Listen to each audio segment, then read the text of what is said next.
Hintayin-tayin na naman. Okay.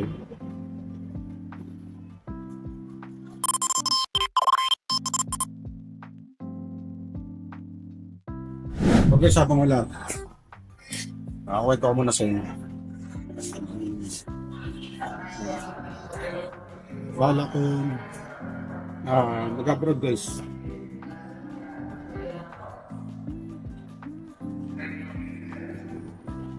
Guys, yun nga. Balak ko mag-abroad. So, yung pag-abroad guys, tagal mo na talagang gusto kasi nalilita na talaga ako sa akin. Tapos medyo lumalaki na rin yung gastusin, siyempre yung bunso, lakas pa rin kumain. Yung, yung anak ko, marami na rin bayarin. Tapos mag-grade 2 na next year. Parang wala na akong mapagkunan. Tapos hindi naman din consistent yung sahod sa YouTube. Diba? Hindi, tinigil ko na rin yung sa Facebook. Kasi kung sa Facebook, bilis lang yun. Kumbaga, pareha-pareha lang. Hindi ko pa napupuno yung $100. Oh. So, ang hirap. Sobrang hirap guys. Kumbaga, ang hirap kumita ngayon, tapos nasa mo lang, sarod mo. Ang hirap din mag-ipon. Pre, kung magtatabi ka, nagagalaw mo din kasi ang late kasi ng sahod. Minsan, sumasahod ako ng 10, 11 day lang. Pet hotpot. Minsan, may 12K. O, maliit pa lang talaga. Tapos yung upa namin per month is 5K din. Exclusion namin sa everyday. Hindi naman ganun kalaki yung kuryente namin. Kumbaga, basic. Naglalaro lang sa 1.5 hanggang 2,000. Okay? Sama na lahat yun. May aircon pa kami nun. Itipid na nga kami sa aircon, pero sa ganun pa rin yung nangyayari, malaki pa rin ang gastos namin every day. Mag-short kami dahil ang una, siyempre lagi nagluluto, bayarin, may gas, bigas, ang dami. Mga, yung 10, 11K, 12K, nasa, kasi hindi talaga sapat. No offense dun sa company ko ngayon. Kudos kasi ito pa, kakaroon sila ng mga ganitong pamigay ng GC. Kakaroon ako ng medyo panglukunan sa mga ganitong panahon, lalo pag December. Di ba, magastos pa pag December. Then, papasok pa yung January, bagong taon. Diba? Birthday pa yung yung panganay ko sa January, tapos mag-ano kami, anniversary pa kami sa December 29. So, wala akong pagkunan talaga. So,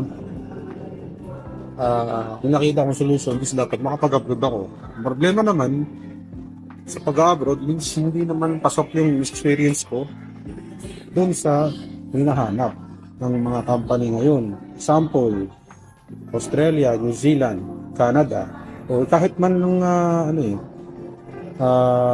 UAE or sa Middle East, yan. Hindi talaga pasok eh. Kasi ang trabaho ko lang talaga is office work lang. Kumbaga wala akong ibang naging work kundi office work. Wala akong nakita ibang work na pwede sa akin, kundi office work lang. Kumbaga, in reality, wala akong pwedeng magamit na credential. So, pero guys, may nga tapos, experience ko, puro office, puro call center. Diba? Pag yun naman ang inaplayan ko, tataas naman ang requirements. At least ganito, magaling sa ganito, o lugi ka. O kung sa Pinas ka na graduate o trabaho, hindi mo papantayan yung or guys, guys, balik tayo. So, naputo lang. Hingi kasi ng trend. No! Yun nga, sabi ko nga, ang reality kasi, kapag yun ang inaplayan ko, yung office, administration, BPO, hindi ko makakapag-apply sa ganito kasi yung qualification nila, iba sa qualification natin. Kumbaga, ganito, dapat fluent sa ganito. Sa atin kasi may mga back office, pero naman, hindi mo pwede pasukan kasi back office ka. Ang record nila, schools, kadalasan sa ibang bansa. Kung naroon ang apply mo, problema, marami kang kompetensya. Baga, hindi mo makapasukan yun kasi yung kompetensya mo, malulupit. So, you have to step down. Diba? Pag-a-apply mo yung mga hindi pasok sa pinag-aralan mo, sa pinapos mo, kung sa experience mo. Kumbaga, sa pang daligal, yung experience kung gaano katagal. Kahit mag-step down ka, sabi mo mag-apply ka ng cleaner or housekeeping, diba? Hindi ka rin na din makakapasok kasi yung experience mo, hindi pasok din. Kahit maglagay mo no experience, hindi ka makakonsider kasi no experience ka mo. Pagka, anong laban mo sa mga may experience na, di ba? Hindi ka makakasabayan. Unless may backer ka. May backer ka, may tutulong sa'yo, may agency, wala ba? Problema sa mga agency din, wala din makakapasok sa qualifications mo kasi ano, experience ka sa ganung trabaho. Hindi yung demand yung trabaho mo. Ngayon, okay, I'm talking about office work, homework, BPO, ganyan. Ganyan lang yung nakabis ng trabaho, mahirap yan. Pero kung may ibang trabaho ka na hindi gano'n, hindi sa office, mas malaki yung chance na makapasok. Sa ngayon sa generation mo yun. Kumbaga, kung makakapasok ka man, tambahan ang ganyan experience. Kaya ngayon, disiplino ko talaga makapag-upload para makabawas sa school scene kasi isa pa pag may mas malaki kang sahod, mas malaki yung chance na makaipon ka. Tsaka mabili mo yung dapat mong bilhin o dapat mong paglaanan. Ngayon kasi sobrang resort ako. Nakakawa ako sa mga anak kasi gusto nilang bumili nito, kumain nito, magkaroon nito, pero hindi ko magawa, hindi ko mabili yan kasi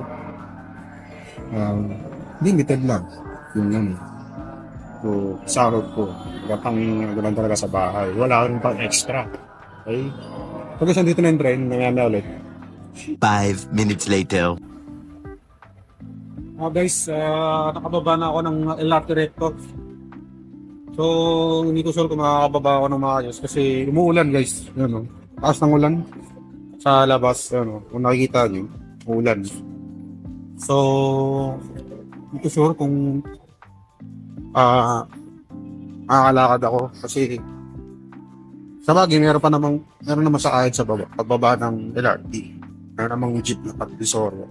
Sana hindi ako papasok. Bakit dalang pare. Guys, tuloy natin yung sinasabi ko kanina kasi sumakay lang ako LRT. Yun nga, sinuso ko talaga mag-abroad for the sake of my family. Okay? Kahit malayo ko sa kanila, okay lang guys. Sinasabi nila na malungkot, hindi ko kaya. Hindi ko pa naman alam eh. So, hindi pa natatry.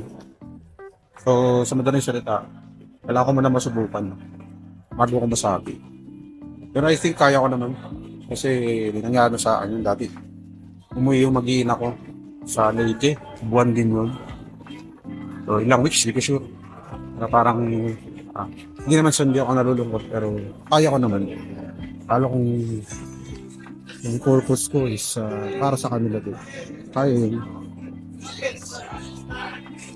Happy nila.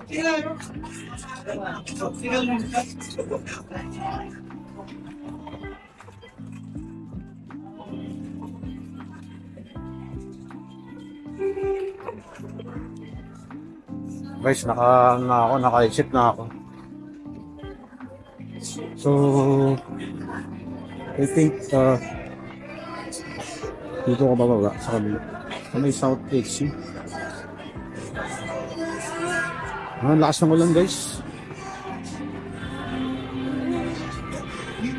So, gusto ko sana doon sa kabila. Pwede. Sa baba, sa kabila doon eh. So, doon pala yung sakay na pati dito sa Warrior. Dito pala pag bumaba ako rito, sa may South Station. Yung Kamorayta or pa Cubao yung way. Tapos yung dito sa North Exit, ito yung pagbaba mo sa Odeon Mall. Tapat. Yan guys, oh, North Exit. O yun,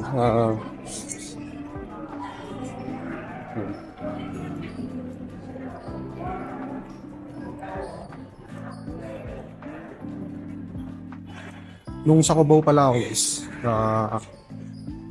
Cubao, Araneta, dito ako madalas masakay. Bumababa, actually hanggang ngayon, yung taas ako. Gamit na gamit sa akin tong LRT. Bibira ako mag-jeep kasi mabagal ang jeep pauwi. Pero pag papunta, naka-jeep ako yun.